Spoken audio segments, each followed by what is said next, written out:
오늘의 사연 시작하겠습니다. 안녕하세요. 저는 30대 초반의 남자입니다. 너무 답답하고 힘들어서 이렇게 글을 쓰게 되었네요. 저는 이혼 소송, 상간자 소송 등을 진행하고 있습니다. 제가 이혼을 하게 된 사연은 아내의 외도였습니다.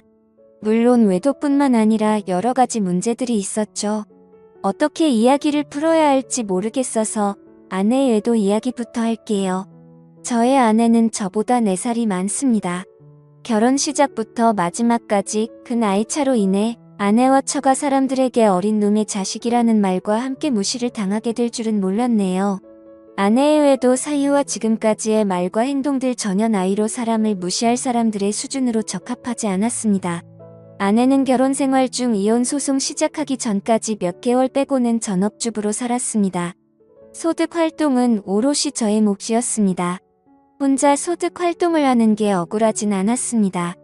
누군가는 해야 할 역할이었고 가족을 위한 당연한 일이었으니까요. 아내는 매일 집에만 있는 게 너무 스트레스였다고 이야기합니다. 여러 취미활동 좋아하는 것들 해보고 싶은 것들을 해보라고 권유했었습니다. 하지만 아내는 제 조언을 무시하고 선택한 게 온라인 게임이었습니다. 동적인 활동이 여러모로 게임보다는 좋을 듯하여 차라리 밖에 나가 친구들을 만나라고 이야기하곤 했었습니다.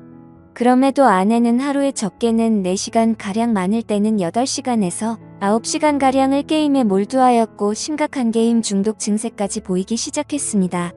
문제는 게임으로부터 시작되었습니다. 게임을 하느라 집안 살림이 점점 개판이 되었고 한 번은 아이가 열린 문으로 나가 행방불명되어 가슴을 쓸어내린 적도 있었습니다. 아이들에게는 매일 같이 인스턴트 음식만 먹이고 소홀했습니다. 저에겐 그렇다 해도 아이들에게까지 너무 소홀해지는 것 같아 걱정이 많이 되었습니다. 제발 이런 부분만이라도 신경 써달라 매번 설득하고 타일렀지만 변하는 부분은 없었고 오히려 상황은 악화되었습니다. 아내가 어느 순간부터 이어폰을 끼고 게임상의 친구들과 대화를 하기 시작했습니다. 물론 저는 대수롭지 않게 생각했고 아내가 스트레스를 풀기 위함이니 마음에 들진 않지만 크게 신경 쓰지 않았습니다. 그러던 중 아내에게서 이상한 행동들이 발견됩니다. 아내가 게임에 집착하면서 이어폰을 귀에 꼽은 상태로 잠이 든다거나 평소와 다르게 밤에 속옷만 입고 있는 경우가 많아졌고 새벽마다 잠에서 깨어 누군가와 통화를 하는 일이 잦아지기 시작했습니다. 이때까지도 심각하게 생각하지는 못했습니다. 결혼 생활 내내 전화나 문자 카톡 전체를 매번 전부 지워놓고 무음으로 해놓고 다녔지만 의심하지 않았어요. 하지만 어느 순간부터 평소 하지 않던 행동들을 아무렇지 않게 행동하여 이상한 느낌이 강하게 들기 시작했습니다.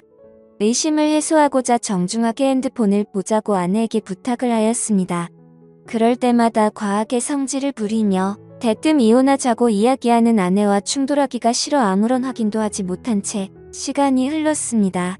그러던 중 처가에서 식사 자리가 있었고 식사 중에도 핸드폰을 놓지 않는 아내에게 무척이나 화가 났습니다.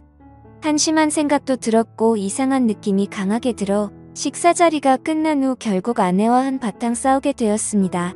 도대체 무슨 중요한 일이 있길래 가족들과 식사 자리에서 그러고 있느냐?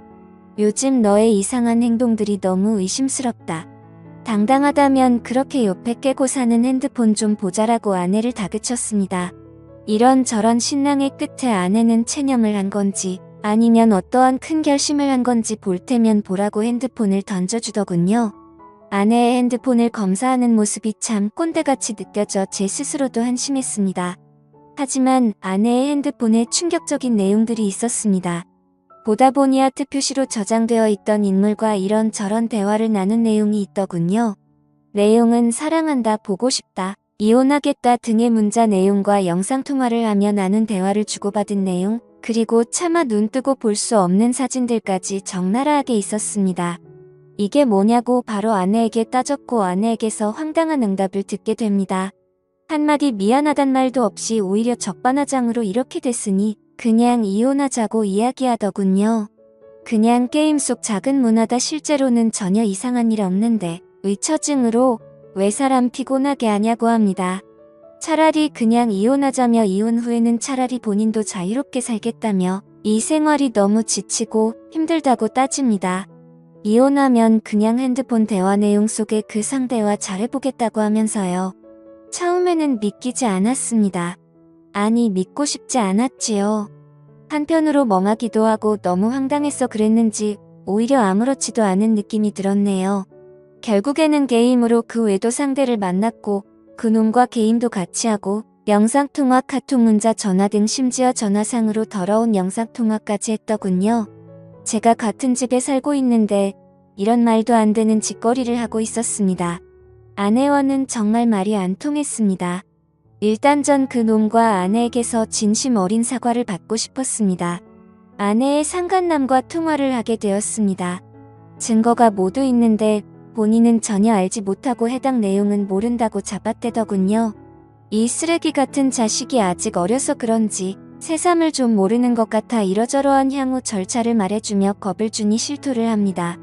옆에 아내에게도 똑같은 질문을 물어보면 아내가 거짓말을 하는 건지 상간남과 서로 말이 맞지 않더군요. 그래서 저는 체크를 하면서 하나하나 따졌고 상황이 이상하게 돌아가는 걸 감지한 그놈은 전화를 일방적으로 끊었습니다. 전부 거짓으로 그놈과 짜고 치던 거짓말들이 적나라하게 드러나게 되었습니다. 그걸 참 그동안 바보같이 몰랐었네요. 너무 많이 믿고 살았나 봅니다. 당장 따게 한 대 올리고 내쫓는 게 맞지만 순식간에 벌어진 일들에 대해 정리할 시간을 가져야겠다고 판단했고 아내에게 작은 기회를 주었네요. 머릿속이 복잡한 상태로 며칠이 지났습니다. 보통 다른 사람들의 경우를 보면 아내가 미안해서라도 신뢰를 다시 회복하기 힘드니 어느 이유에서든지 거절을 하더라도 자신의 잘못의 행동에 대한 죄책감이 동반되는 행동을 하는데 아내는 달랐습니다.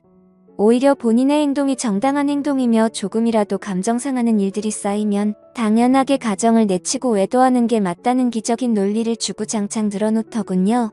더불어 이 과정 중 아내는 어이없는 폭행을 저에게 수차례나 하더군요. 여자가 때려봐야 얼마나 아프겠냐마는 그때까지만 해도 다시 시작할 수 있을 거라는 바보 같은 작은 믿음에 일단 참았습니다. 그러나 흉기를 든 아내에게 상처까지 생겨버리는 일이 벌어졌습니다. 아이에게 못 볼 꼴 보이는 것 같아 근처 사는 동생네 잠깐 보내놨습니다. 저는 너무나 화가 났고 이성을 잃고 눈이 돌아간 아내에게 한순간 정이 확 떨어졌습니다. 도무지 이 여자 같이 데리고 살 사람이 아니다 판단을 하니 이후 저도 냉정을 찾게 되더군요. 그동안 작은 희망이라도 갖고 살았던 제가 참 바보 같았다는 생각이 들었고 바로 경찰을 불렀습니다. 경찰이 집까지 도착하는 와중에도 아내는 뭐가 그리 잘났는지 고래고래 소리 지르며 난리를 쳤습니다. 결국 경찰서까지 가게 되었고 아수라장 속에서 조서를 쓰게 되었습니다. 저는 무조건 아내에게 처벌을 원한다고 강력히 주장하였고 그 길로 경찰서로 나왔습니다.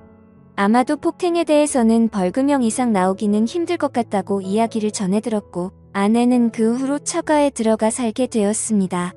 이때까지도 저에게 사과 한마디 없더군요.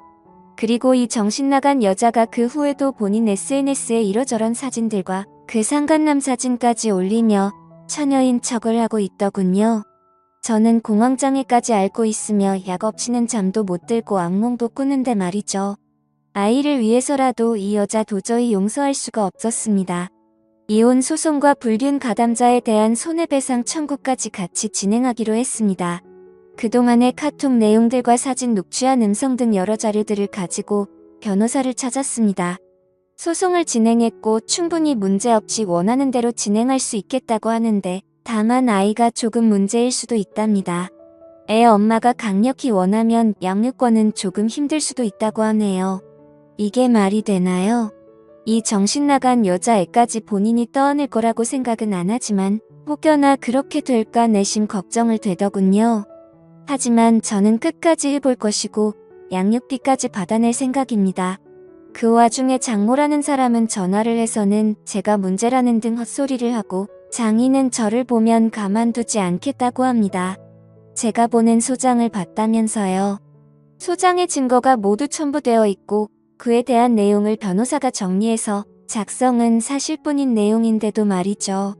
마음대로 생각하시고 원하는 대로 해보셔라. 나 이제 빠꾸 없이 제대로 간다고 끊었습니다. 그에 비해 그 자식이라는 말이 딱 여기서 나온 말 같습니다. 너무나 명백한 아내의 규책 사유에 어떻게 이렇게 뻔뻔하게 나올 수 있는지 어이가 없더군요. 맘 같아서는 오히려 제가 장인을 찾아가 딸년 잘 키우라고 두들겨 패고 싶은 심정이었습니다. 아내의 그놈은 소송 좀 알아보니 아내보다도 무려 13살이나 어린 놈이었습니다.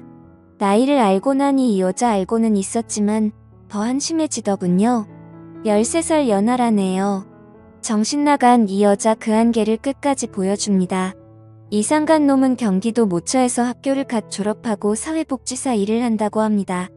어떻게 이렇게 한 가정을 파탄내고 윤리 도덕의식을 강조하는 직업을 가질 수 있는지 의문만 드네요. 이 년놈들 끝까지 타협 없이 제 남은 인생 모두 투자해 인생 망하게 해주렵니다. 못난 제 사연 끝까지 들어주셔서 감사합니다. 좋은 하루 보내시고 좋은 반려자와 평생 행복한 일만 가득하시길 바라겠습니다. 저는 오늘도 힘들지만 힘을 내보렵니다. 오늘의 사연 들어주셔서 감사합니다. 여러분의 생각은 어떠신지 댓글 달아주세요. 재미있게 시청하셨다면 구독, 좋아요 부탁드립니다.